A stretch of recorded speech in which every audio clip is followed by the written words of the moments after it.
last video to preview this week, what we want to do is really focus on how we take fractions with unlike denominators. They are not the same. They are different.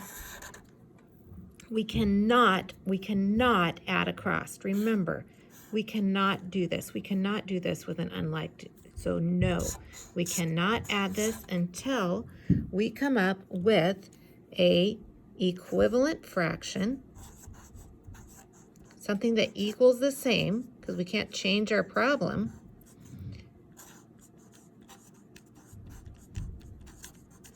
We will rewrite them with equivalent fractions with a common denominator. And then, yes, we can add once we find a common denominator. All right, so let's practice. If we had this 610, one of the ways that I want to teach you, and there is others, but one of the ways we've been teaching is by using multiples of the down number denominator to find what's common. To do this, we've been multiplying this number by 1, then 2, then 3, like this. You can see it already. 1 times 10 is 10.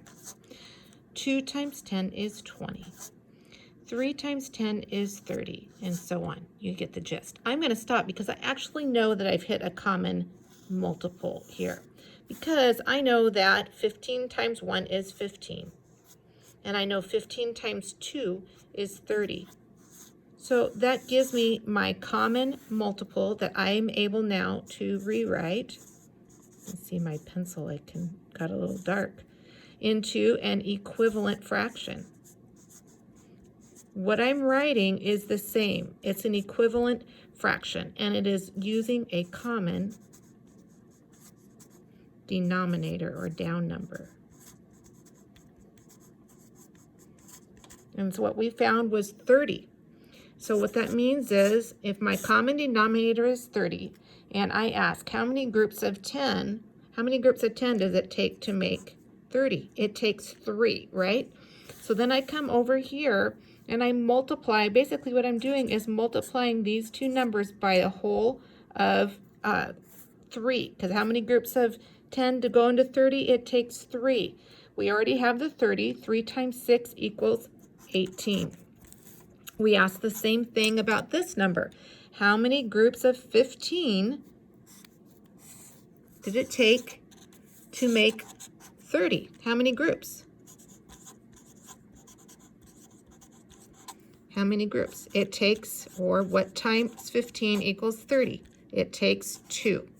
That gives us 30. Then we ask, if we know we have the 2 times this, we times the numerator by 2. So 2 times 7, or the numerator, equals what? It equals 14.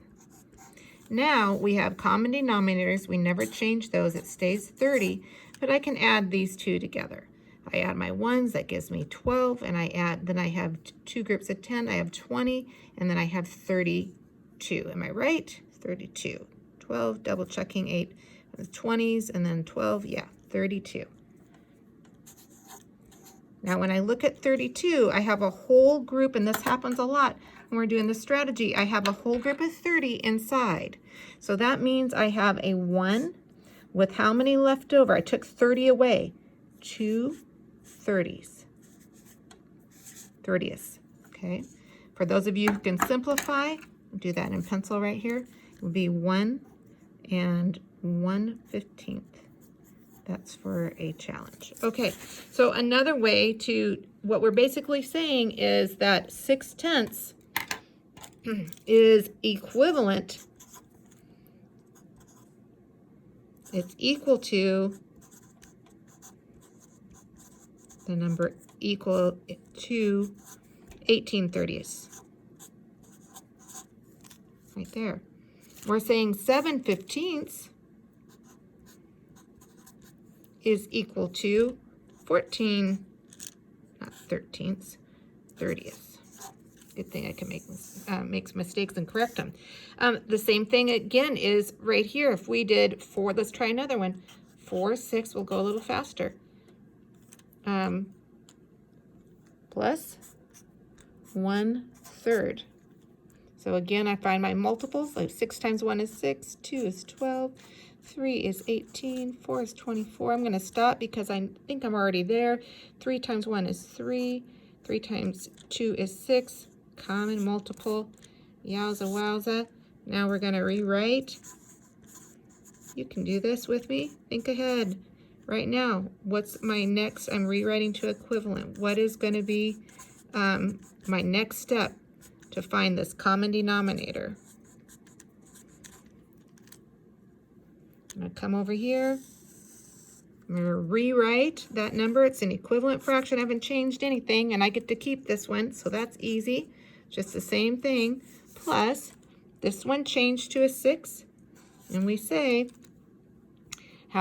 what did it take to change this to a 6? It took a group of 2, right?